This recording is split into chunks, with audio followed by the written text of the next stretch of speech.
sítios mais frequentes de recorrência são o fígado e peritônio, isso na metástase à distância, que ocorre em 70% dos casos, ou a metástase loco-regional, que seria em 30% dos casos. Esse diagnóstico da recorrência loco-regional é difícil e a ecoendoscopia com punção é um método diagnóstico que tem como vantagem, ela obtém material que muitas vezes é inacessível através de biópsia percutânea, mas que tem como desvantagem, esse diagnóstico dessa biópsia depende de uma amostra precisa e quantidade adequada de material. Então, muitas vezes precisa de mais de uma punção. A gente sabe que o gene Carras é um gene envolvido no crescimento epidérmico e é a mutação mais frequente no câncer de pâncreas. Ela ocorre entre 75% a 95% dos casos e está localizada no códon 12. Então, o objetivo é juntar esses dois métodos de diagnóstico para avaliar a recorrência loco-regional. O objetivo do trabalho foi analisar a mutação do Carras na detecção da recorrência loco-regional de neoplasia pancreática após o tratamento cirúrgico em amostras obtidas a partir da lavagem com solução salina da agulha de punção na ecoendoscopia. Como foi o método desse trabalho? Foram 19 pacientes, todos eles submetidos à ressecção cirúrgica, independente de ser uma GDP, uma duodenopancreatectomia ou uma pancreatectomia parcial ou total, então todos foram submetidos à cirurgia. Após 17 meses, esses pacientes foram avaliados com exame de imagem para investigar suspeita de recorrência. E como foi vista essa recorrência? Com uma massa no pâncreas remanescente, um nódulo linfático maior do que 10 milímetros, ou se apresentava um edema, inflamação perivascular, seja entre a artéria celíaca, a mesentérica superior ou hepática comum, ou se essas margens cirúrgicas ressecadas apresentavam essas alterações. Todos esses 19 pacientes foram submetidos à ecoendoscopia com punção. A agulha mais utilizada foi a de 22 gauges, que foi usada em 16 pacientes. A de 25 gauges foram em 9 pacientes. Esses procedimentos foram realizados por 3 ecoendoscopistas. E foram excluídos, então, só selecionados 19 pacientes, os pacientes que apresentavam suspeita de metástase à distância, metástase hepática ou ascite. Os aspirados dessa punção foram expressos em lâmina e o material classificado como sem malignidade, como células atípicas, com malignidade ou amostra inadequada. Para os pacientes que tiveram a amostra classificada como inadequada, eles foram acompanhados com outros exames de imagem a cada 3 meses. Essa expressão da lâmina foi avaliada por 2 patologistas. E como foi preparada a agulha? A agulha foi lavada com 1 ml de solução salina e o líquido foi mantido a menos 30 graus Celsius. Mas isso só era feito após a punção que conseguisse coletar material para o estudo anatomopatológico. Então ele puncionava muitas vezes mais de uma vez e na última punção, depois que já tinha o material para anatomopatológico, aí sim era lavada a agulha e coletado o material para extração do DNA e teste da fluorescência para detecção dessa mutação do gene Carras. As características dos pacientes. A idade média desses pacientes era de 74 anos, a maioria dos pacientes eram mulheres, 53%, e o estágio da doença era entre 2A e 2B. Então, é uma doença que acomete além do pâncreas, sem acometer estrutura vascular, e o 2B a gente sabe que tem um linfonodo regional positivo. O intervalo de avaliação entre a cirurgia e a primeira ecoendoscopia, né, que era feita, era 17,2 meses. E após esse exame, mantinha um segmento com exames de imagem por 11,3 meses. O que mostrou de resultado, então? Os resultados patológicos de diagnóstico e análise do Carras. A citohistopatologia se mostrou positiva para 10 pacientes. E o Carras, a análise do Carras, do líquido dele, foi positiva para 9 pacientes. O número de punção variou de 1 a 6 punções, sendo que a mediana de punção foram 2 punções. O sítio onde foi mais funcionado foi aquele tecido edemaciado, inflamado, perivascular. O que aconteceu aqui nesses números? O paciente 4, que no começo do segmento ele era negativo em relação à citohistopatologia e o Carras, ele apresentou exames que evidenciaram uma recorrência. Então, ele foi submetido a nova ecoendoscopia. A primeira era negativa. E essa segunda foi positiva para malignidade e Carras. Então, assim ficou 10 mais 1 positivo para o anatomopatológico e 9 mais 1 positivo para análise do Carras. A amostra foi adequada em 16 pacientes. Então, dos 19 pacientes, o que precisava mostrar? Que a citohistopatologia era coincidente com a avaliação da mutação no Carras. Ela foi positiva em 11 pacientes e o Carras foi positivo em 10 pacientes, após a inclusão desse paciente número 4. 8 eram não malignos e o Carras foi negativo em 9 pacientes. Por que ocorreu essa diferença? Porque o paciente número 3, que foi maligno para análise anatomopatológica, ele apresentou um Carras negativo. Então, isso acabou acarretando na concordância desse método diagnóstico. E ela foi de 94,7%. Por quê? A mutação do Carras, ela só identificou 18 dos 19 pacientes.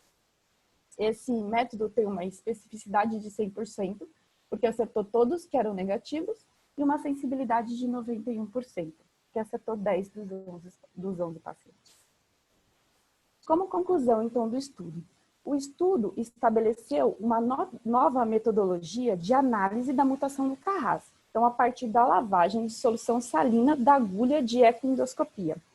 E esse método tem uma sensibilidade de 91% e uma especificidade de 100% no diagnóstico da recorrência locorregional da neoplasia pancreática, que é tão difícil de conseguir diagnosticar. Ele necessita de um estudo multicêntrico, prospectivo, com N maior de pacientes. Já que o estudo tem como limitação só 19 pacientes, foi um estudo retrospectivo e num centro único em Okayama, no Japão, e ele ponderou muitos riscos eminentes às punções, que no máximo foram 6 punções, mas que para conseguir esse material muitas vezes precisa de mais punções. É isso. Obrigada. Somos nós nos tempos. Não, foi excelente, excelente apresentação. Acho que esse trabalho é um trabalho extremamente interessante. Por quê? Porque, na verdade, ele mostra uma nova faceta, né, de como tentar fazer o diagnóstico do câncer de pâncreas na sua recidiva, que não é infrequente. O Rodrigo Surjan está aí, eu vou pedir depois o parecer dele, mas é uma possibilidade. E uma coisa que a gente já fala há muito tempo, e que esse trabalho é japonês, né? É japonês. Uma das coisas importantes. Os japoneses não se destacam única e exclusivamente no câncer de estômago e no câncer gástrico. Eles se destacam muito também no câncer pancreático, ou seja, eles mostram coisas que realmente a gente vai identificando com o passar do tempo e com o passar da nossa experiência, como, por exemplo, a recidiva, por exemplo, do câncer gástrico, do câncer colo, é diferente da recidiva do câncer pancreático. E você vê que eles avaliaram um dos sinais, que é o edema perivascular. E é uma coisa impressionante. Às vezes, bem do lado dos vasos, ocorre a formação de neoplasia já operada, né? Como a neoplasia pancreática ela é de difícil controle, ou seja, e além de tudo uma sobrevivência muito ruim, o seu prognóstico é péssimo, a gente não tem muito isso, mas com a melhora dos métodos, né, radioquimioterápicos, com certeza a gente vai começar a ver muito mais e a gente vai começar a aprender a detectar isso, né? E esse trabalho mostra exatamente isso. Porque uma coisa que os trabalhos de epidemiologia mostram é que nos próximos anos, nos próximos 10, 15 anos, o câncer de pâncreas vai suplantar o câncer de cólon em relação. E nós não estamos preparados, né? Nada preparados para atender o câncer de pâncreas.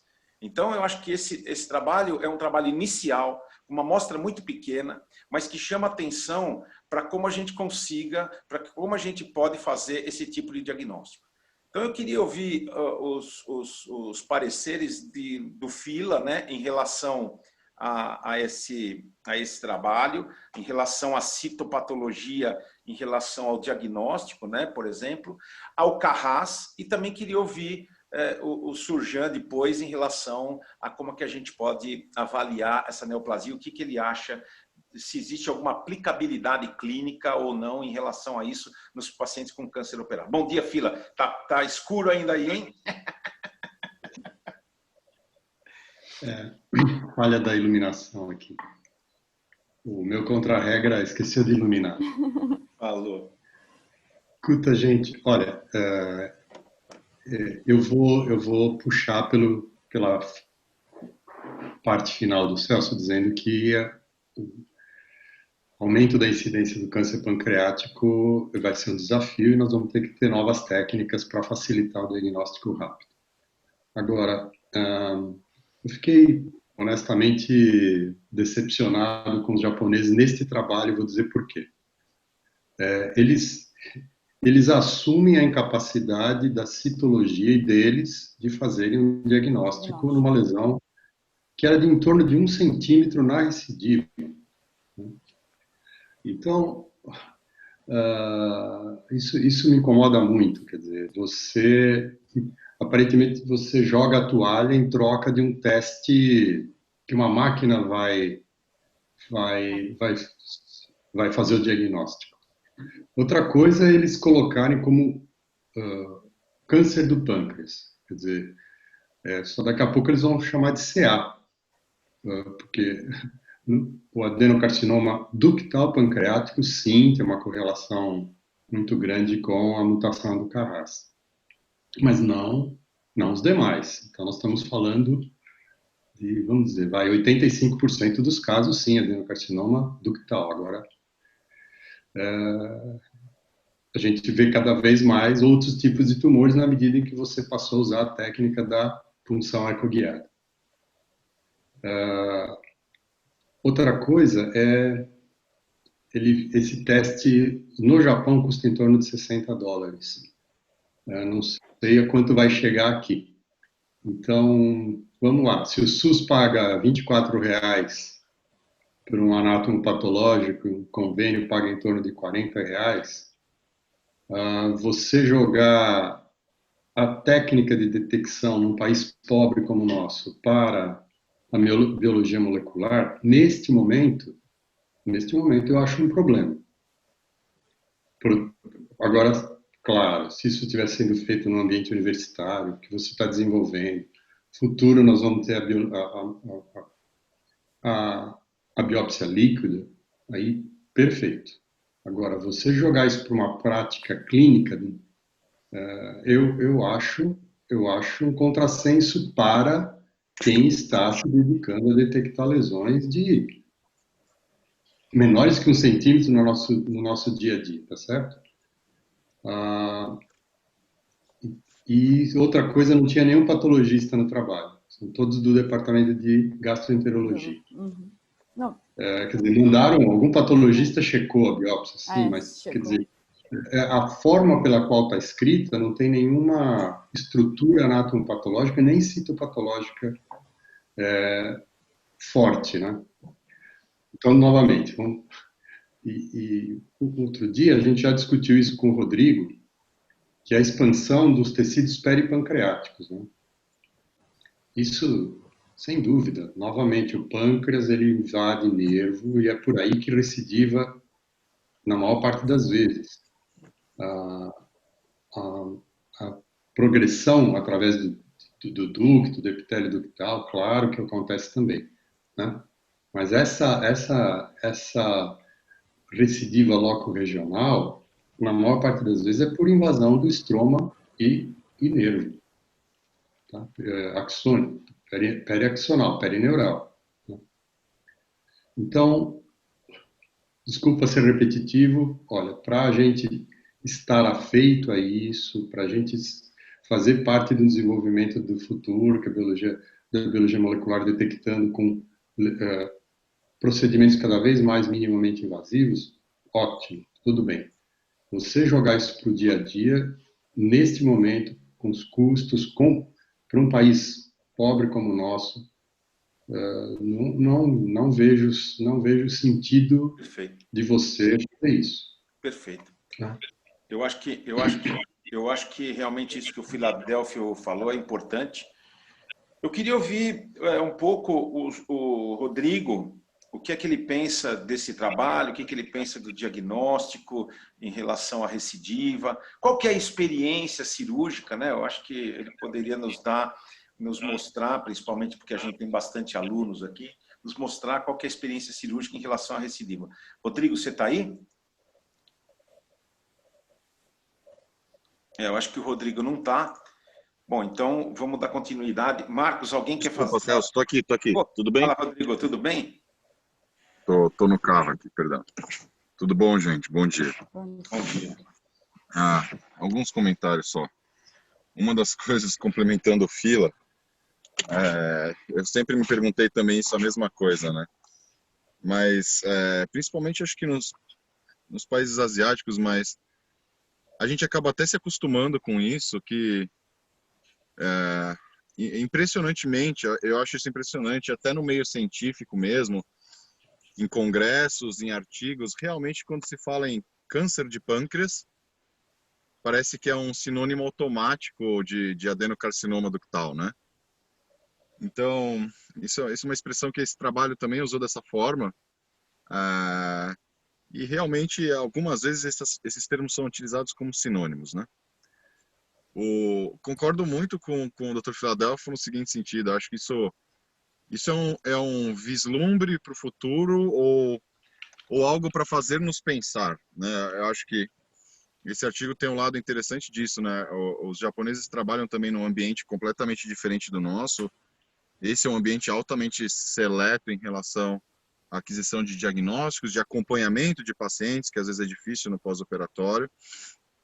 Mas eu acho que a parte interessante desse trabalho é que realmente eu também acredito que ele esteja um pouco longe da nossa realidade ou da realidade da imensa maioria das pessoas que têm acesso a algum sistema de saúde no nosso país, mas eu acho que ele é muito interessante nesse sentido. Então, assim, qual que vai ser o futuro, né? Por onde a gente vai caminhar para sempre fazer o diagnóstico cada vez de forma mais precoce e tentar poder ajudar esses pacientes. Esse é um trabalho que já está no ambiente mais desfavorável de todos, né? Então, assim, se para a gente ainda a gente vive uma realidade que é difícil ter acesso a um paciente com adenocarcinoma ductal de pâncreas que já não seja no diagnóstico metastático, avançado, muitas vezes inoperável de forma definitiva, quer dizer, doentes que nunca vão ser operados porque já abrem um quadro com um quadro não nem borderline, mas um quadro avançado de adenocarcinoma de pâncreas. Por um lado, esse grupo de trabalho já trabalha com os pacientes que têm recidiva, né? Em termos cirúrgicos, a cirurgia para adenocarcinoma ductal de pâncreas tem uma história interessante, né? Há muitas décadas atrás, o pâncreas era inoperável. Depois de um tempo, começaram a operar o pâncreas. E é engraçado que num passado não tão distante, os melhores cirurgiões de pâncreas do mundo, um deles chegou a publicar, olha, adenocarcinoma de pâncreas é o seguinte, não opera, tá? Porque ou esse doente vai morrer da cirurgia ou ele vai recidivar logo e morrer. Então, assim, o que era o maior cirurgião de pâncreas do mundo, tudo bem, isso faz uns 40 anos, 50 anos, por aí, uns 50 anos, um pouquinho mais talvez, publicou que o adenocarcinoma de pâncreas nunca deveria ser operado. Depois a gente veio para uma fase que foi talvez a fase mais interessante em termos técnicos só, cirúrgicos, tá? Não estou nem falando em termos científicos ou de resultado para o paciente.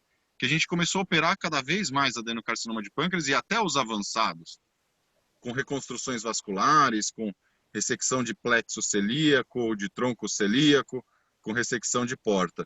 E agora esse paradigma vem mudando de novo, né? Então, assim, reafirmando que aquilo que eu falei, né, a grande preocupação geral em termos cirúrgicos da ressecção do adenocarcinoma de pâncreas é sempre aquela história, vamos mandar uma margem do corpo pancreático, né? A margem de ressecção do pâncreas. Não é esse o nosso problema. O nosso problema, como já foi dito, é exatamente isso. É geralmente margem retroperitoneal, por invasão nervosa, por invasão linfática, por invasão, microinvasão vascular. Então, cada vez mais a gente se esforça em obter as margens posteriores livres, o que é tecnicamente razoavelmente difícil, principalmente na cirurgia minimamente invasiva, porque a gente tem que começar a trabalhar em contato direto e exposição direta da artéria mesentérica superior, o que é uma das coisas mais difíceis na ressecção pancreática, principalmente minimamente invasiva, onde você não consegue palpar a artéria mesentérica superior. Eu acho que, em termos cirúrgicos, tem uma coisa que a gente às vezes também esquece, e agora eu estou fazendo o papel do advogado do diabo aqui, advogado do cirurgião no adenocarcinoma ductal do pâncreas. A cirurgia talvez também tenha uma parte nos pacientes borderline, principalmente, e naqueles que tiveram alguma resposta na quimioterapia neoadjuvante, de também evitar algumas complicações no transcorrer do tratamento desses pacientes, até no transcorrer da recidiva. Então, assim, esses são doentes complexos, esses são doentes que complicam por crescimento tumoral. Aquela frase, né? A gente, toda vez que vai escrever um artigo de pâncreas, de adenocarcinoma ductal de pâncreas, a gente utiliza uma frase exatamente como a Elisa falou. A cirurgia é a única chance de terapia curativa. Mas eu acho que o caminho para a cura do câncer de pâncreas não vai ser cirúrgico, vai ser com tratamento sistêmico. E aí vem outra parte que eu acho interessante desse artigo, né? Que marcadores vão mostrar para a gente qual que é o prognóstico e em que tipo de mutação, por exemplo, o Carras, que é um oncogene, né? Que é que o gene dele faz uma sinalização do intracelular para o núcleo, para ativação de replicação celular. Em qual dessas vias a gente vai acabar agindo para realmente tratar esse tumor? Então, acho que esse artigo vem um pouco disso, sabe? Tipo, de nenhuma definição tão conclusiva, mas que mais mostra um caminho futuro para a gente.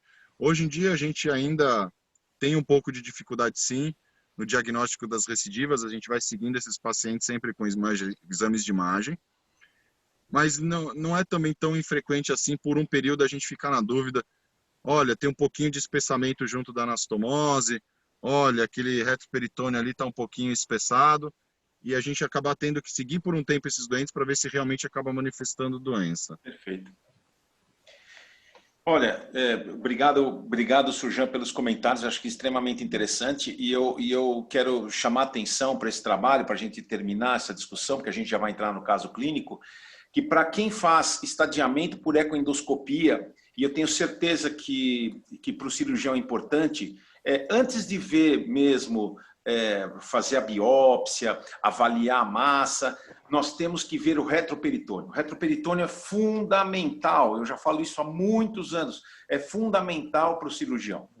Teve vezes que eu fiz a ecoendoscopia, eu fiz o estadiamento da massa, eu achava ou imaginava que a massa estava invadindo a estrutura vascular e não encontrava absolutamente nada no retroperitônio. O cirurgião ia lá, operava e tirava. Mas quando eu encontrei imagens de invasão do retroperitônio, normalmente o cirurgião não consegue fazer a ressecção. Isso é uma coisa que vem chamando bastante atenção. É óbvio que a gente tem uma amostra muito viciada, porque a gente faz muito caso de câncer de pâncreas, mas isso é uma coisa que vocês têm que aprender. Eu acho que é uma coisa importante. Bom, nós vamos passar para outro caso, para um caso clínico. Eu acho que o André está aí, nós vamos depois utilizar o André no meio da apresentação. André, bom dia, você tá nos ouvindo aí? Bom dia, Celso, tudo bem? Bom dia. Então, nós vamos começar a apresentação do caso e depois o André vai passar para a gente, vai discutir. A gente chama o André, viu, Facundo? A gente chama o André para ele discutir a parte que foi feita, que nós fizemos. Então, vamos lá. Vamos por caso. Bom, então, obrigado, doutor. Bom dia, André, também. Eu sou Facundo, meu nome é Facundo, eu sou argentino, como verão na bandeira. Eu sou estagiário da capacitação em ecoendoscopia SPRI do Hospital 9 de Julho. E o caso que eu trouxe para vocês hoje Trata-se de um paciente de sexo masculino de 68 anos. Ele estava sendo acompanhado por uma neoplasia da transição esôfago-gástrica e se apresentou com icterícia. Os análises laboratoriais tinham uma bilirrubina total elevada, a predomínio da bilirrubina direita, com enzimas canaliculares também elevadas, e o CA19-9 de 233, ou seja, também elevado. Essa imagem aqui do tumor da transição esôfago-gástrica, e foi realizada uma colangio-ressonância que, como podemos observar, tinha na confluência de ambos ductos hepáticos uma lesão infiltrativa, acometendo também o ducto hepático esquerdo e o ducto hepático direito. Nesse laudo aqui, podemos ver que é um laudo bem detalhado, que mais ou menos concluiu o que eu falei da lesão a nível da confluência, e foi o que permitiu a gente fazer uma proposta terapêutica de uma hipótese diagnóstica de um bismo tipo 4, fosse primário ou metastásico daquele câncer primário da transição esôfago-gástrica. A proposta foi um procedimento combinado percutâneo CPRE para a drenagem das vias biliares. Então, nesse vídeo aqui, eu tentei resumir um procedimento que, na verdade, foi tecnicamente bem difícil e que demorou seu tempo. Porém, eu tentei resumir ele em 2 minutos. Vamos lá. André, se você quiser fazer algum comentário, fique à vontade, por favor. Facundo, por acaso Doutor. você tem a imagem da ressonância axial? Acho que você não tem aqui, né? Depois deixa eu ver. Não, tranquilo. eu acho que tem. Bom, eu vejo aqui depois, doutor, se eu acho que consegui. Mas Tranquilo. Depois eu queria só comentar aquele aspecto que é muito, muito particular essa doença que esse paciente tem, essa apresentação. Mas depois a gente comenta. Eu acho que eu tenho uma imagem. Depois eu procuro aqui no meu computador, mas não incluí no vídeo, doutor. Mas Okay. aí eu procuro. Então, seguindo aqui, a equipe da percutânea, com o doutor André, canulou, fez a punção transparieto-hepática no setor posterior direito a um nível do segmento 7. Podemos ver aqui a agulha. Desculpa. Enquanto isso, a equipe da endoscopia realizou a cateterização da via biliar principal através da papila do duodeno maior, com progressão do fio para direcionado hacia o setor anterior da via biliar direita. Desculpa que eu tenho... Vamos de novo, que eu tenho que... Agora. Então, nesse gráfico aqui, eu tentei desenhar o que seria a via biliar intrahepática direita. Nesse caso, só temos contrastado a via biliar direita. E vemos que esse setor aqui é o setor posterior direito, o qual está conformado pelo segmento 6 e o segmento 7, e o setor anterior direito pelo segmento 5 e 8. 5, 6, 7 e 8. E vemos aqui, no meio da imagem, ao nível da confluência, essa estenose que acometia o ducto hepático esquerdo, que nessa imagem não está contrastado, e o ducto hepático direito, e aquelas áreas de estenose também acometendo o segmento anterior e o segmento, o setor anterior e o setor posterior, e as vias biliares dilatadas. Segmento 6, segmento 7, segmento 8 e segmento 5, e essa imagem corresponderia à classificação de Wismut 4, acometendo ambos os dois dutos hepáticos, além da confluência. André, alguma coisa para comentar? Fique à vontade. Você pode voltar uns 2 slides, Facundo? Sim, então... Um slide que mostra a colangio, aquelas colangos iniciais. A colangio-ressonância? Isso. Essa aqui, doutor? Primeira coisa, então, essa doença, esse paciente tem um tumor gástrico, né, um adenocarcinoma gástrico, com invasão peribiliar pelo ligamento hepatogástrico, né? Então, eu já vi algumas dessas, porque essas doenças muito avançadas costumam chegar para nós, da radiologia intervencionista. Então, eu só queria mostrar, essa coluna de ressonância, você vê as vezes bilhares um pouco dilatadas só, não é aquele caso comum que a gente vê uma obstrução ao nível da bifurcação e grande dilatação difusa das vezes bilhares intrahepáticas. Aqui a gente vê muito mais uma veia biliar intrahepática relativamente fina, toda irregular e toda segmentada. E isso é bem típico desse comprometimento peribiliar. Se a gente tivesse aí a ressonância com contraste axial, você ia ver que tem um espessamento ao longo do fígado todo, lobo direito e lobo esquerdo, um espessamento peribiliar com realce, então neoplásico, infiltrando uma infiltração peribiliar. Então, na verdade, a lesão é sempre muito mais extensa do que a gente acha que é aqui nessa coluna de ressonância, que parece que tem uma bifurcação ali numa trifurcação, segmento anterior e posterior direitos, e a origem da via biliar esquerda. Na verdade, essa doença infiltra a via biliar até os ramos periféricos bilateralmente. Por isso que eles são tão finos e irregulares assim. Passa mais um, por favor. Mais um. Quer ver o... Eu quero ver só a imagem da colangio RE, da colangio agora por punção, que está uns dois slides para frente. Tá, doutor. É que eu tenho aqui, deixa eu só colocar aqui no vídeo. Qual doutor aqui? É do vídeo, é a do vídeo. Esse aqui, doutor? Não está aparecendo para nós aqui. Não, você tem... não está aparecendo. Ah, desculpe, doutor. Ou se você quiser colocar só o próximo slide. Só o próximo slide. Porque assim, é que assim, doutor, eu estou no... eu coloquei o vídeo na apresentação. Um minutinho aqui, doutor, vou fazer assim. Stop share. E vou... Aqui, agora sim, né? Está aparecendo? Está aparecendo. Se você voltar um pouco para o começo dessa imagem, é isso que eu estava dizendo. Ó. Isso daí, por exemplo, ó, essa é a via biliar do 6 puncionada, fina e completamente irregular. Então, toda essa irregularidade, até a periferia dela, é infiltração peribiliar. Então, isso que a gente vê, às vezes a gente acha que desobstruindo o hilo, a gente vai conseguir um resultado positivo, e muitas vezes essa via biliar é completamente desfuncionalizada já. Eu já vi mais de 5 casos idênticos a esse. Mas pode seguir, depois a gente faz os próximos comentários. Então, o que a gente fez foi isso que você falou, tentar desobstruir pelo menos o hilo ali. Tá, doutor. Entendi. O senhor disse é que a via biliar está dilatada, nem tanto assim como normalmente a gente vê nesses vismos de 4 primários, e que, por exemplo, essa via biliar dilatada, que seria dilatada mais homogênea, nesse caso tem mais algumas áreas de estenose, como nesse caso? Exatamente. Tá, ok, doutor. Então, continuando com o vídeo, vou por isso daqui. Bom, nossa proposta foi, começamos abordando a via biliar intrahepática direita e passamos com aquele fio guia que foi passado pela equipe da endoscopia, 2 próteses metálicas biliares não recobertas sob a técnica de stenching. Essa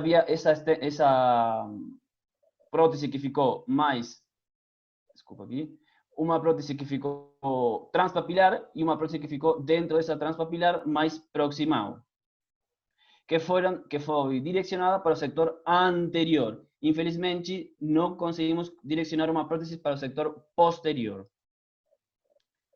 Continuando com a abordagem, a equipe da percutânea fez a punção transperohepática a nível do setor esquerdo, puncionando o segmento 3. Nesse desenho, tentei graficar os diferentes segmentos que conformam o setor esquerdo, segmento 2, segmento 3, segmento 4B e segmento 4A.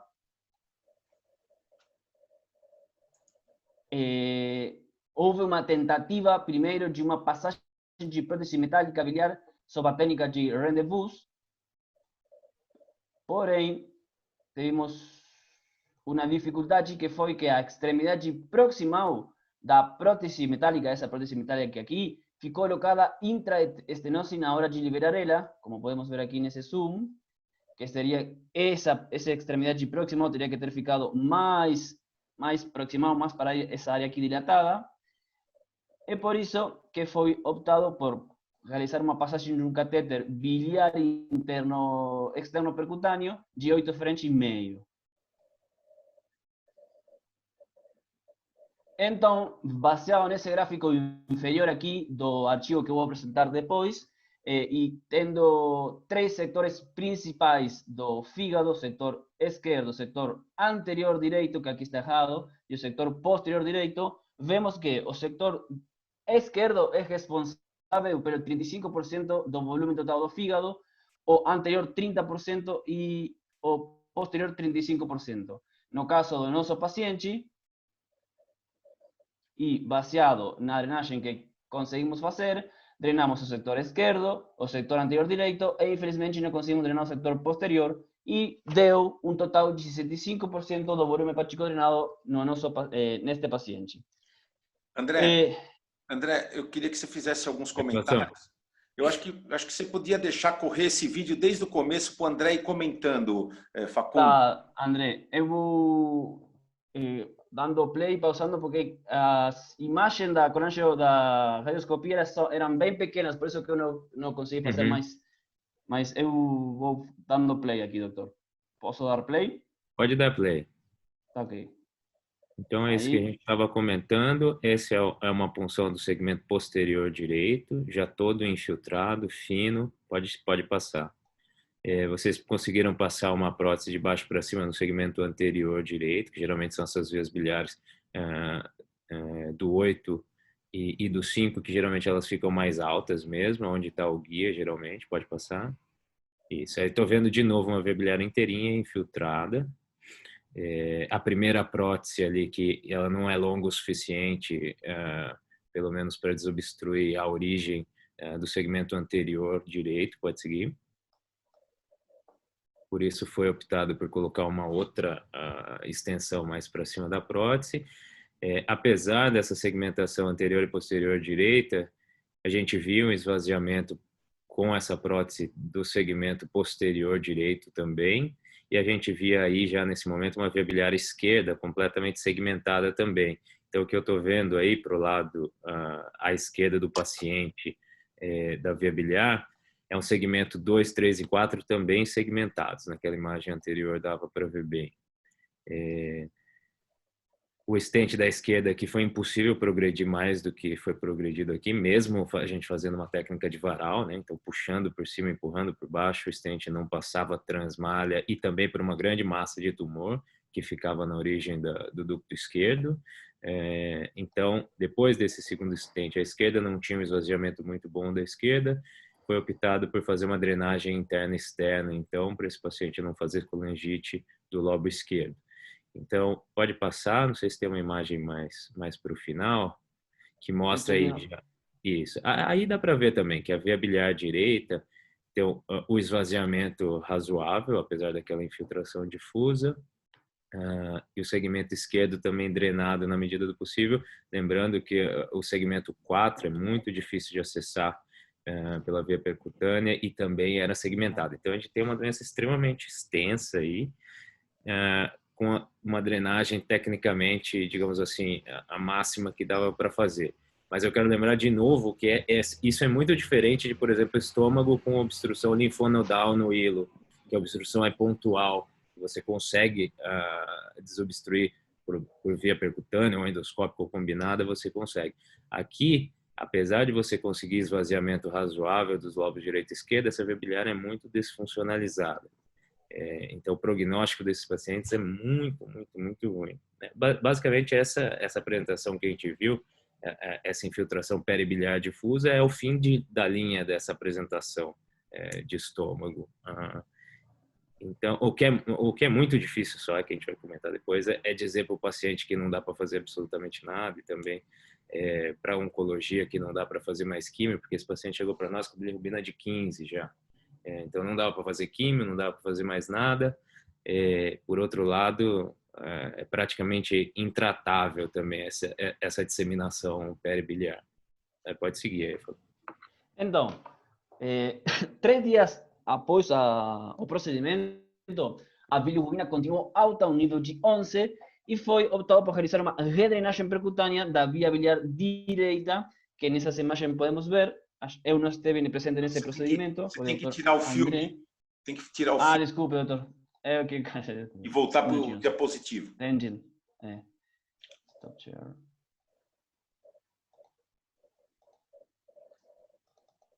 Agora sim, né, doutor? Sim.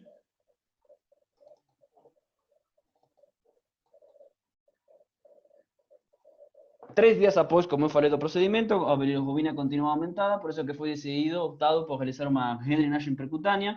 Essa imagem da via biliar intrahepática direita, à esquerda o catéter percutâneo, o sector anterior à prótese metálica, e como podemos ver, o que o Dr. André falou, aqui acometimento bem difuso do sector posterior e a passagem do catéter percutâneo também na via biliar direita.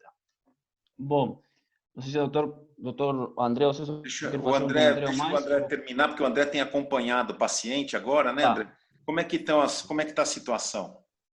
Então, a gente tem acompanhado esse paciente agora em outro hospital e esse paciente aconteceu o que eu sempre vejo acontecer nesses casos. Apesar dessa mais um dreno no segmento posterior direito, ele está evoluindo mal, está com bilirrubina de 17, então nunca mais caiu a bilirrubina, apesar da impressão de que está muito bem drenado o fígado inteiro. Essa via biliar não tem função mais praticamente, então essa bilirrubina não cai. Esse paciente continua com... as enzimas cardiovasculares caem um pouco, mas a bilirrubina continua de 17, então ele está caminhando para o fim aí. Não acredito que ele vá sair da internação, que é um tema comum, mais uma vez, quando vejo esses tumores de estômago com infiltração peribiliar e bilirrubina lá nas alturas, ou ele vai morrer em pouquíssimo tempo dessa doença mesmo, ou você tenta drenar o máximo que dá e ele morre do mesmo jeito, que ele começa a fazer colangite segmentar, e isso não é o suficiente para a bilirrubina cair, para ele fazer nova sessão de químio, etc. Então ele está internado ainda, mas piorando ali, evoluindo em pouco tempo. Eu acho que ele vai para o óbito. Para fazer um pequeno resumo, do caso, a gente vê que... Claro, Fila, fica à vontade. Posso dar o componente morfológico a essa apresentação fantástica aí? Da mesma forma que a gente falou do CA de pâncreas, nós vamos falar agora do CA de estômago. Então, para variar, as pessoas colocam o CA no mesmo saco de gatos. E são duas doenças completamente diferentes. Se a origem do tumor for um padrão intestinal, onde ele vai fazer um volume neoplásico, um linfonodo metastático, ou um nódulo metastático no fígado. Esse caso, possivelmente, a apresentação dele é um Bormann 3 ou um Bormann 4 na cardia.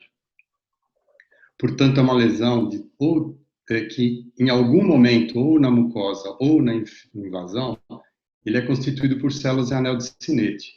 Portanto, ele é uma outra doença, é uma doença infiltrativa. Conforme o André explicou muito bem, ele faz como se fosse uma limite plástica na via biliar. Tá certo? Então, eu estou só querendo chamar a atenção. Uma coisa é um adenocarcinoma de padrão glandular, que faz nódulo, que faz metástase nodular umbilicada. Outra coisa é este caso que nós estamos vendo, que é uma doença infiltrativa, caminhou pelos ligamentos, pela cápsula hepática e pela via biliar, infiltrando difusamente, né, toda essa via biliar. Então, essa infiltração da via biliar, essas são células em anel de Sinnett. Elas não têm limite, elas vão pelo mesênquima, vão por nervo, vão por vaso linfático e vão progredindo difusamente. Vai fazer carcinomatose peritoneal, ascite, etc. Tá? São duas doenças. Obrigado. Eu queria só aproveitar para chamar a atenção que nós temos que classificar melhor a doença para poder entendê-la. Perfeito. Exatamente. Doutor, deixa eu só fazer parênteses muito rápido. Isso que o Dr. Viladel falou já aconteceu assim em 2 semanas. A gente repetiu ontem o exame de uma tomografia dele, já tem carcinomatose o tumor já infiltrou, já saiu pelo falciforme ali na frente do fígado, já tem ascite. Então, a progressão foi explosiva em semanas, e geralmente é o que determina aí a mortalidade desse paciente. Uma coisa que me chama atenção, André, e que me chamou bastante atenção nesse caso é o seguinte: esse paciente ele estava em programação para fazer a QT, inclusive ele foi para a cidade dele para fazer a QT. E ele foi com uma bilirrubina de 2. E em uma semana, essa bilirrubina de 2 foi para 15. Na verdade, quando você tem uma evolução tão rápida e tão repentina, né, da bilirrubinemia, pelo menos é o que eu vejo clinicamente, você vê que realmente esses pacientes não evoluem bem. Ou seja, eles entraram naquela descendente que realmente não tem volta, né? Um caso muito, muito ruim, como você bem mostrou. Não sei se você está de acordo. Eu tenho acompanhado alguns pacientes antes disso, né? E é exatamente assim que o quadro clínico se estabelece. Não sei se você concorda, se você tem algum comentário a fazer. É exatamente o que eu vejo também. Então, todos esses casos de lesão infiltrativa peribiliar são inexoráveis, todos que eu vi até hoje. Nenhum nunca nem saiu da internação. Exato. Agora, eu quero chamar a atenção muito na colangio-RM e na ressonância mesmo, pré. Porque isso é difícil, não é tão simples de ver na ressonância. Então, você vê a ressonância, se você não for... se não for um radiologista mesmo que está vendo, às vezes é difícil de ver esse espessamento peribiliar difuso, que ele não chama tanta atenção assim. E às vezes nem a colangio-RM chama tanta atenção, porque a gente viu igual essa, não tem muita dilatação. Você vê alguns segmentinhos de dilatação, e você às vezes, ou a oncologia, ou a cirurgia, ou a gente mesmo, às vezes a gente subestima qualquer extensão intrahepática dessa lesão. Então, por isso que às vezes ele chega ainda com uma esperança que vai fazer QT, que vai fazer algum outro tratamento potencialmente curativo, até com essa família falou para nós, e a doença é completamente disseminada dentro do fígado.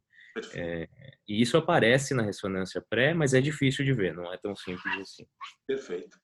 É isso aí. Nós estamos tendo o prazer aqui de ter a doutora Raquel, que é a responsável pelo setor de endoscopia da Universidade Federal do Paraná. Raquel, bom dia. Não sei se ela está ouvindo a gente. Oi, Raquel, bom dia. Queria saber se você tem um comentário a fazer. Muito obrigado pela sua participação. A nossa reunião está realmente passando as fronteiras do estado, né? Então nós já temos gente do Rio, temos gente agora do Paraná. Raquel, queria saber algum comentário seu, da sua experiência. Por favor, fique bem à vontade. Prazer estar aqui com vocês. Estou aprendendo bastante. Achei sensacional a apresentação do caso, Celso. Mas a experiência nossa aqui também é bastante desfavorável em casos avançados dessa maneira. A dificuldade de você alcançar, ultrapassar a estenose por via endoscópica é real em muitas situações. A participação em conjunto com a radiologia eventualmente possa dar um conforto temporário ao paciente, mas em geral, é uma frustração muito grande para a equipe que está tratando desses pacientes. Perfeito. Bom, agora o Facundo vai fazer uma breve avaliação da literatura, depois a gente vai fazer mais alguns comentários finais, e depois acho que a Jerusa vai apresentar um caso para a gente terminar a nossa reunião. Vamos lá, Facundo, por favor, fique à vontade. Então, continuando com a apresentação, o artigo relacionado ao caso que eu trouxe para vocês hoje, os autores tentaram identificar critérios para predizer o sucesso da drenagem endoscópica de tumores hilares malignos, porém, eles se basearam muito na morfologia e volumetria hepática. Como podemos ver, esse artigo aqui tem 10 anos de antiguidade, porém, é o primeiro artigo e dos únicos que avaliou a volumetria hepática na drenagem de tumores biliares. Que é o que os autores fizeram? Eles fizeram uma tomografia para calcular a volumetria hepática pré-drenagem, baseado naquele conceito que eu comentei anteriormente, dos 3 setores principais do fígado, setor esquerdo, setor anterior direito e setor posterior direito, e eles dividiram cada desses 3 setores se tinham menos de 30%, entre 30% e 50%, ou mais de 50% cada desses setores do total do volume do fígado. Por exemplo, aqui no caso da figura A, paciente com fígado normal, ou seja, sem setores atróficos, estou falando, porém com caso de bismuth 2. Se conseguirmos colocar stent apenas no setor esquerdo, esse paciente ficaria dentro de uma drenagem de 30% a 50%. Já se acrescentaríamos stent para algum desses 2 setores aqui, o paciente seria drenado com volume acima de 50% do volume total do fígado. E aqui no caso da figura B, temos esse setor esquerdo atrófico e os 2 setores posteriores. Aqui, se colocaríamos dreno nesse setor aqui esquerdo apenas, teria drenado só menos de 30% do volume total do fígado e precisaria de uma drenagem desses 2 setores para ter acima de 30% do volume total drenado. E, finalmente, nesse caso, temos uma atrofia dos setores direito e uma atrofia do volume do setor esquerdo. Precisaríamos de uma drenagem do setor esquerdo e de algum desses 2 setores para ter acima de 50% do total do volume do fígado drenado. Os autores excluíram estenose benigna nesse trabalho, estenose de bismuth tipo 1, já que uma vez que stent geralmente é suficiente para fazer uma correta drenagem nesses pacientes, e pacientes com qualquer resecção hepática antes ou depois da CPRE. O intuito dos autores foi conseguir o máximo de drenagem da maior porção do fígado funcional com ductos dilatados possível. O contraste foi injetado seletivamente somente após a passagem de fio guia pela estenose hilar e direcionado para dos ductos biliares dilatados, e os stents foram inseridos somente após a canonação seletiva de todos os setores a serem drenados. Bom, após a drenagem, que é o que os autores fizeram? Calcularam a volumetria hepática totalmente drenada. Isso foi baseado no cálculo da fração do volume do fígado drenado a partir da relação entre os setores drenados por CPRE e o volume de cada setor, o qual foi medido anteriormente, que tinha sido medido anteriormente por aquela tomografia pré-operatória, e os pacientes foram estratificados de acordo com a drenagem alcançada em menos de 30%, de 30% a 50% ou acima de 50% do total do volume do fígado. Nas características de cada desses pacientes, o total foi de 107 pacientes, a etiologia foi bem diversa, colangiocarcinoma, carcinoma da vesícula, metástases linfonodais, como no nosso caso, por exemplo, metástase do fígado e hepatocarcinoma, e também foi variado a quantidade dos 3 tipos de bismuths incluídos no trabalho. Já nos resultados, como eu disse, teve 3 grupos. Desses 3 grupos foi avaliado o sucesso na drenagem, o qual eles definiram como a eficácia da drenagem foi definida como a diminuição do nível da bilirrubina de mais de 50% mês após a drenagem. Dos 107 pacientes, 72% tiveram uma eficácia na drenagem, uma drenagem satisfatória. Como vocês podem ver aqui nessa coluna, a drenagem satisfatória no grupo de acima de 50% foi de 82%, que foi bem diferente com os outros 2 grupos. O mesmo aconteceu com a colangites, que no grupo de acima de 50 foi bem menor comparado com os outros 2 grupos, e a taxa de sobrevida também foi bem maior quando comparado com os outros 2 grupos. Aqui dividiram por acima e abaixo de 50% da drenagem, e aconteceu o mesmo.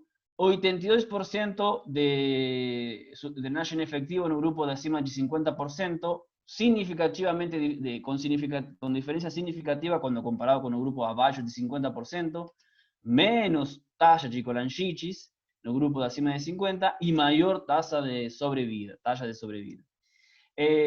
Finalmente, eles fizeram uma análise multivariada dos diferentes fatores predictivos e, na hora de avaliar o sucesso na drenagem, a drenagem acima de 50% foi um fator preditivo e também positivo, né? E a drenagem multissetorial, com diferença significativa, para tentar uma drenagem satisfatória.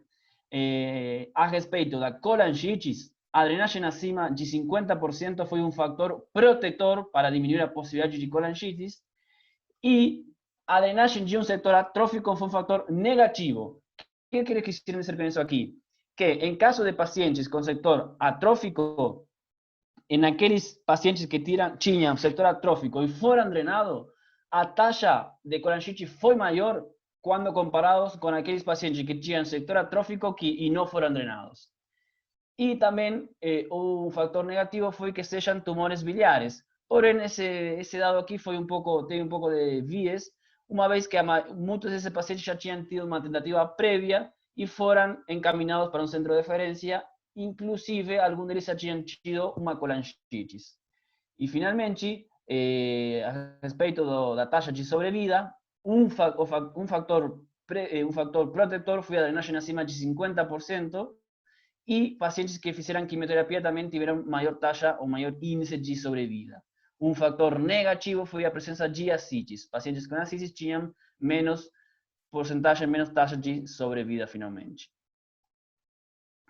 Por último, eles fizeram uma análise de subgrupo em relação ao tipo de bismuth, e acharam que pacientes com bismuth tipo 3 e com uma drenagem acima de 50% foi um fator fortemente preditivo para uma drenagem satisfatória.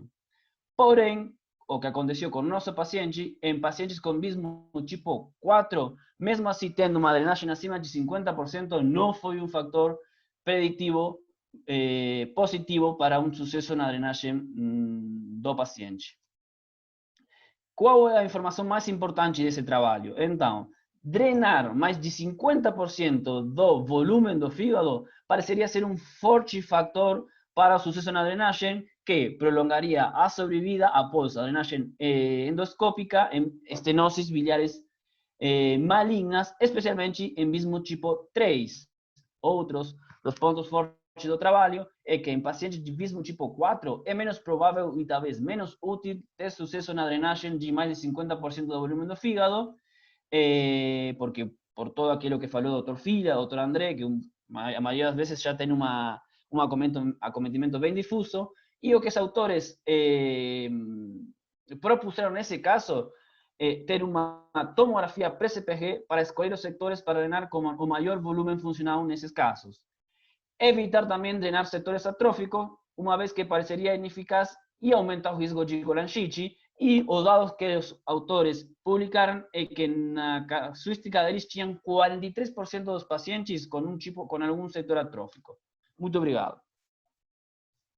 Obrigado, Facundo, pela brilhante apresentação. Facundo, não tira seu diapositivo, volta na tabela 3, desse trabalho. Esse trabalho, eu vi, tabela 3, isso, essa daí mesmo.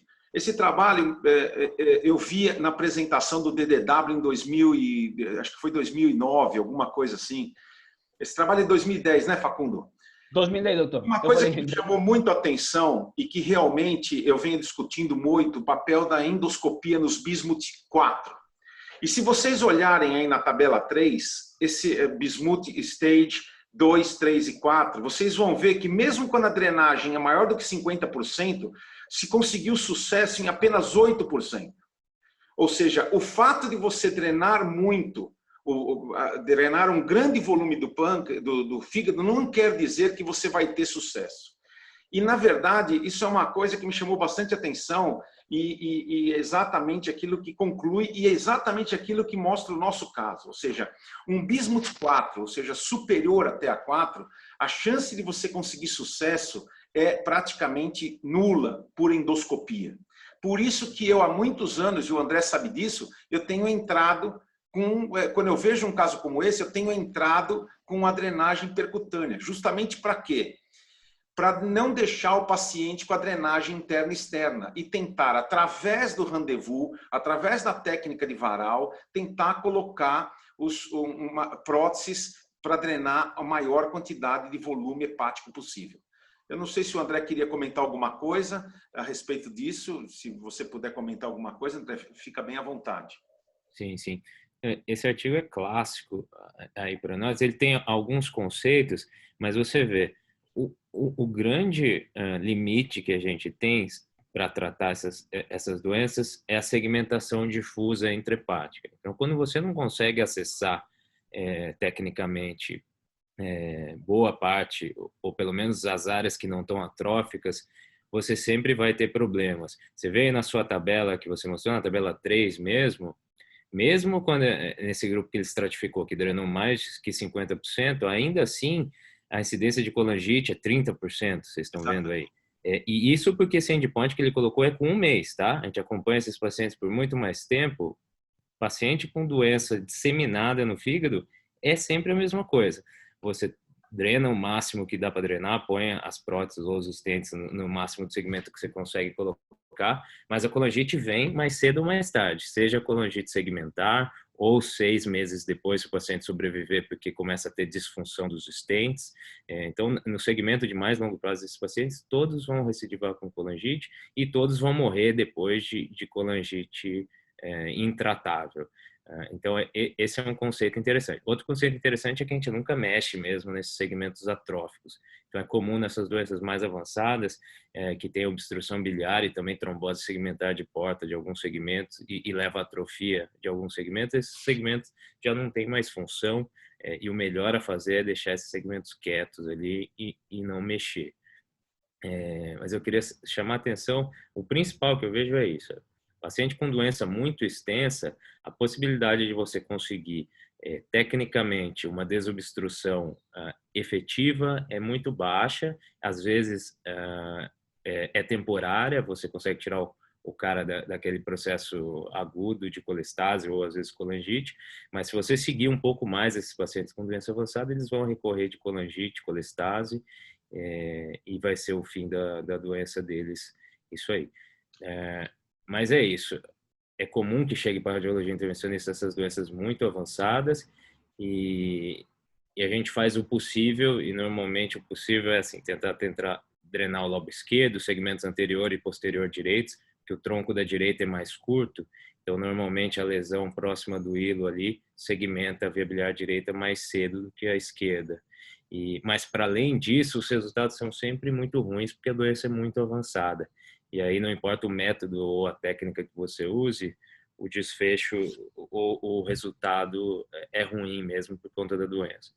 André, obrigado por sua valiosa participação. Exatamente isso, né? Nesse paciente, infelizmente, a gente tentou medidas heróicas, mas chega um momento que a medicina perde, não tem o que a gente fazer, né? Não dá, infelizmente, não tem o que fazer. A nossa intenção era colocar próteses endoscópicas com a ajuda da percutânea para evitar a drenagem interna e externa, e esse paciente não teve jeito, ele foi para a drenagem interna e externa, mesmo assim, está evoluindo mal, né? Ou seja, uma situação extremamente grave, extremamente desesperadora para a família. Então, eu acho que os comentários do André foram fantásticos e muito valiosos para que a gente tenha uma dinâmica de um caso como esse. Eu queria abrir para saber se alguém tem algum comentário, por favor, fique à vontade, senão a gente vai passar rapidamente para o caso da Jerusa. Acho que Surjan quer fazer algum comentário breve. Rapidamente, Celso. Primeiro, Facundo, você fez uma apresentação incrível em termos de imagens. Assim, muito obrigado. Tipo, todos os desenhos que você fez nos slides, eu acho que foi absolutamente incrível a sua apresentação. Parabéns. Corroborando um pouco que o André falou lá no comecinho da apresentação, acho que depois, olhando com calma alguma das imagens que vocês apresentaram, André, tem imagens lá que você fala desse comprometimento difuso e disfuncionalização da via biliar. Assim, tem imagens lá que parece colangite esclerosante primária, né? Não parece tumor. Exatamente. Exatamente. Aliás, Surjan, esse caso de estômago com infiltração peribiliar eu coloco junto com CEP, com os casos mais difíceis e muitas vezes impossíveis de fazer uma desobstrução. Essa imagem que está sendo apresentada agora, para mim, me lembra CEP de imediato. Lembra muito CEP, exatamente. Ardinho, se você puder Facundo, eu queria só te fazer uma pergunta. Quais são os segmentos anteriores direitos do fígado? Setor anterior direito, quais são os segmentos? 5 e 8. Tudo bem, eu só estava checando porque acho que tem alguns pequenos erros tipográficos. Só falando sobre uma coisa, todos os segmentos, como você representa, como está mostrando nesse slide, você coloca como numerais romanos, tá? Isso é um engano comum, tá? Isso a gente vê em todos os laudos de imagem até hoje, muito comum, mas assim, a nomenclatura do fígado e dos segmentos hepáticos foi definida num consenso mundial chamado Consenso de Brisbane. Se eu não me engano, foi em 2008, em que segmentos hepáticos têm que ser referidos com numeração arábica. Arábica. É isso mesmo. Tá? Isso é extremamente comum, tá? Tipo, não é, nem é erro, sabe? Não tipo, sabia, doutor. Mas assim, sempre colocar como numerais arábicos. Rapidamente, só comentando justamente sobre isso, não sei se vocês sabem, mas assim, isso tudo que a gente está falando com bastante naturalidade da segmentação hepática são conceitos vindo da década de 50, e esses segmentos hepáticos foram definidos por um cirurgião francês chamado Claude Quinault. Então essa é a segmentação hepática de Quinault. E o que eles fizeram? Na verdade, ele não foi o primeiro a fazer isso. Antes dele, um outro francês tinha feito o quê? Injetado contraste, literalmente contraste, dentro da via biliar do fígado e dissolvido o fígado com algumas substâncias para ver como que essa segmentação intrahepática, porque até então acreditava-se que o fígado esquerdo era só o segmento lateral esquerdo, pela macroscopia, pela hepatoscopia. Então, do ligamento falciforme para a esquerda era o fígado esquerdo, e do ligamento falciforme para a direita era o fígado direito. Hoje, do ligamento falciforme, a gente conhece como segmentos 2 e 3. Eles começaram a injetar corantes, depois Quinault injetou nos vasos, nos ramos portais, dissolveu o fígado e viu que, na verdade, essa não era a segmentação adequada do fígado, tá? Então, derretendo a substância hepática, o parênquima hepático, e ficando com todos os vasos e a árvore biliar, foi aí que ele começou a descrever que o fígado tem diferentes segmentos. Descreveu, na verdade, o fígado esquerdo e o fígado direito, dividido pela linha de Cantley, que vai da veia hepática direita à vesícula biliar, um plano mais ou menos anatômico. E isso que a gente fala desses segmentos, o segmento 1, 2, 3, 4, 5, 6, 7 e 8 tem um motivo. Quinault, ele era francês. E essa segmentação que a gente vê, que seria tipo o segmento 1 bem no meio, e seguido fazendo uma espiral em volta, 2, 3, 4, 5, 6, 7, 8, é porque ele se inspirou para nomear os segmentos no fígado na divisão das estações de metrô da França, de Paris, porque ele era de Paris. Então, por isso que a nomenclatura dos segmentos hepáticos é feita dessa forma. Se você me permitir um pequeno à parte, Celso, e para você, André, eu não conheci o André do HC, eu conheci o André já no 9 de julho, e eu conheci os colegas dele do HC, e uma vez eu liguei para os colegas dele, não sei se foi para o Ayrton ou para o Carnevale, solicitando um exame, era uma drenagem, e eu não conhecia o André. Quando eles me falaram que vinha o André, que trabalhava com eles, tal, não sei o que lá, eu falei, bom, tudo bem, mas desci para assistir o exame, falei, deixa eu dar uma olhada. E você está me ouvindo, André? Tô ouvindo, cirurgião. E eu lembro que eu e o Thiago, lá no Workstation, você sentou junto, a gente mal se conhecia, ou se conheceu ali, provavelmente, e uma colega sua começou a fazer o procedimento, e estava super difícil, super difícil. E eu olhava para ela se ferrando, e eu olhava para você sentado do meu lado, com a maior tranquilidade do mundo. Eu falei, porra, cara, o que esse cara tá fazendo aí? Ele vai dormir aqui do meu lado? De repente, Celso, e ela tentando. De repente ele virou e falou assim, ó, me dá só um minuto que eu já volto. Ele entrou, foi lá, mexeu assim devagarzinho, resolveu o problema em 10 segundos. A gente... Assim, para mim como cirurgião, é com prazer que eu vejo uma apresentação como essa, tão bem feita e com uma representação gráfica tão bacana. E assim, e essa interação de vocês como eu nunca vi em nenhum outro hospital. Eu imagino que o André seja um excelente parceiro que vocês têm aí. E assim, demorou um dia e talvez alguns poucos minutos para eu já começar a admirar muito o trabalho deles. Então, assim, vocês estão fazendo um trabalho fantástico. Parabéns para todo mundo. Olha, eu só quero dizer que o apelido do André é o Monstro. É inacreditável mesmo. O Otávio chama ele de monstro, então, quer dizer... Mas aí o crédito é meu, hein? Eu que dei o apelido. Esse monstrão é famoso aí. Exatamente. Não, parabéns. Obrigado, Surjão. Obrigado, Surjão. Obrigado, Celso. É um prazer trabalhar com vocês. Eu acho que essa dúvida é tão complexa. Muito tranquilo em trabalhar com o André. Realmente é um prazer muito grande. Hoje eu me sinto muito feliz de poder trabalhar com o pessoal da Percutânea, como o Liguri, em 1991, em Paris, trabalhava com o Didier Bonnel. Então, quer dizer, ele sempre dizia, desde aquela época, que a endoscopia tinha que trabalhar junto com a percutânea, e é a maior verdade do mundo. Hoje a gente tem resultados muito bons, nós estamos com quase 18 casos que a gente está promovendo uma publicação, quase 18 casos de rendezvous, onde a gente fez, realmente, esse é um caso que infelizmente deu muito, não evoluiu bem, porque a gente já discutiu todos os apartes, mas é muito bom trabalhar com o pessoal da Percutânea. André, gostaria que você participasse sempre da nossa reunião, se possível, porque eu acho que você vai sempre trazer muito para a gente em relação a isso. É um prazer, Celso. Obrigado, Sr. Jean. É um prazer trabalhar com vocês. Estou à disposição aí para participar das reuniões, discutir casos, etc. Beleza. Só ressaltando, Facundo, que apresentação maravilhosa. Parabéns, parabéns. Muito obrigado, muito obrigado. Facundo, parabéns mesmo. Vamos passar então rapidamente para a Jerusa, né? Nós temos mais alguns minutinhos. Jerusa, por favor, pode descompartilhar a sua tela. Já compartilhar a tela dela. Já descompartilhei. Mais um casinho rápido para a gente acabar a nossa reunião de hoje, que realmente foi muito produtiva. Vamos lá, Jerusa?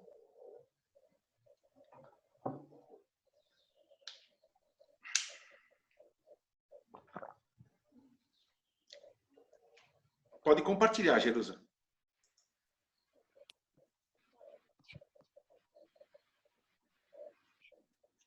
Está conseguindo?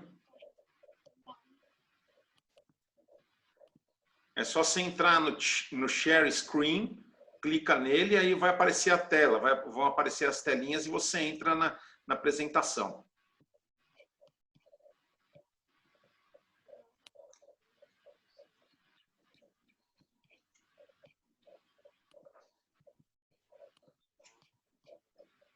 Nós não estamos te ouvindo também, Jerusa.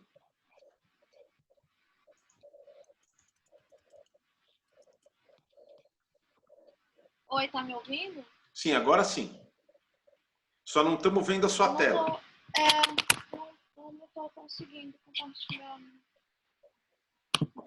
Também não tem problema. Se não conseguir, a gente passa para a semana que vem. Posso tentar depois, então não sei o que está acontecendo. Aparece só para... Não tem problema. Tá na tela e não consegue. Bom, gente, então eu quero saber se alguém tem mais algum comentário. Raquel, por favor, se tiver algum comentário, fique à vontade. Eu não sei se o Humberto também, Humberto está aí, se ele quiser fazer um comentário, fique bem à vontade. E aí a gente faz as considerações finais e a gente encerra a sessão. Bom, se ninguém tem mais nenhum comentário, quero agradecer a participação de todos. Eu acho que foi uma reunião extremamente proveitosa, né? A gente... Oi? Desculpa aí o atraso. Fala, Humberto.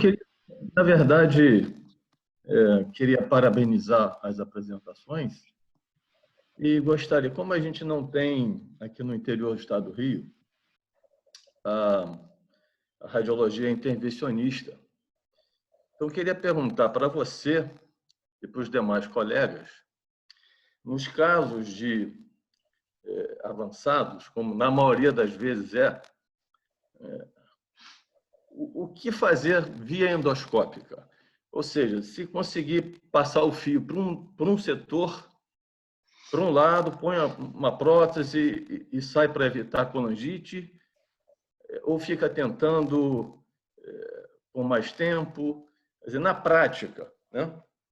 Porque vocês são muitos... esse trabalho aí é muito interessante de vocês juntos, mas a gente não é a nossa realidade, né? Da mesma forma que, no caso de pâncreas, tumores pancreáticos, a gente recebe os pacientes já com muito avançados.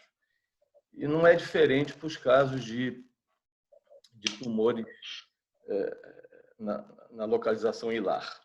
Então, o que vocês falariam desses casos em que a gente não pode contar com a radiologia intervencionista? Olha, Humberto, para dizer bem a verdade, você vê que essa discussão é fantástica. Parabéns por essa pergunta. Essa pergunta é fundamental. Eu quase fui pego de calças curtas com esse paciente. Esse paciente chegou para mim para fazer uma colange endoscópica retrógrada. Quando ele internou, eu tinha marcado já a colange endoscópica retrógrada. Só que quando eu tirei a história do paciente, eu vi o paciente, e é isso que todos que não têm o trabalho percutâneo associado ao endoscópico devem fazer. O que acontece? Nós temos que estadiar esse fígado. O fígado tem que ser estadiado antes de fazer a colange, porque eu quase fui pego de calça curta, e é o que acontece na maioria das vezes. Então você tem que fazer uma tomografia, como bem mostrou o trabalho do Facundo, e fazer uma colange pancreato-ressonância. A partir daí, o que aconteceu? Quando eu pedi para esse paciente, ao invés, eu adiei a colange endoscópica, pedi uma colange pancreato-ressonância, porque o paciente não tinha. Quando eu vi aquela colange pancreato-ressonância, eu não tive dúvida. Eu só vou drenar esse paciente com a percutânea junto. Porque o grande problema que a gente vê, e que não é infrequente, a gente já pegou casos assim, que foi para uma cidade do interior ou que vem do interior, já fez a colange, está em colangite, está em franca sepsis por causa da evolução de uma drenagem mal sucedida. Então, quando vocês que estão aí, que não têm a percutânea junto com vocês, tem que estadiar, não se aventurem a fazer um Klatskin, não se aventurem a fazer um bismuth 4, como por exemplo esse caso. Apesar dos trabalhos mostrarem, o trabalho que vocês viram que é clássico, 2010, mostra que no bismuth 4, os resultados são de 8% para drenagem e com taxa de colangite de 30%. É uma taxa praticamente proibitiva. Então, não esqueçam, vocês têm que estar munidos, todos vocês têm que estar munidos de uma tomografia computadorizada e de uma ressonância. E aí manda drenar onde tem esse tipo de procedimento, porque senão o paciente, infelizmente, o paciente morre de uma colangite grave. Eu acho que essa sua pergunta foi a pergunta para fechar mesmo com chave de ouro em relação a isso daí. Mas na prática, o que eu faço, né? A realidade realmente nua e crua, quer dizer, é muito difícil. O paciente vem até de outras cidades aqui próximas, e é uma icterícia neoplásica. E mal vêm as imagens, é exatamente isso que você falou, a gente é pego de surpresa sempre. E na prática, o que vocês acham? O que eu tento fazer, se eu dreno pelo menos um lado do fígado, eu já fico satisfeito. Na prática, por não ter a radiologia intervencionista, só a CPRE, só a endoscópica, né? Então, se na prática, se eu consigo lá, se for bismuth 2, você vai drenar de um lado e certamente você vai conseguir drenar do outro lado, fica mais fácil, né, entre aspas, né? Mais tranquilo em termos de evolução e de resultado clínico. Mas com bismuth 3, antes até do 4, eu não vou falar do 4, do bismuth 3, é um dilema muito grande, porque você sabe que você vai drenar um percentual abaixo de 50%, e se você ficar tentando, você pode acabar com injeção de contraste e acabar na colangite, abreviar a evolução ruim desse paciente. Perfeito.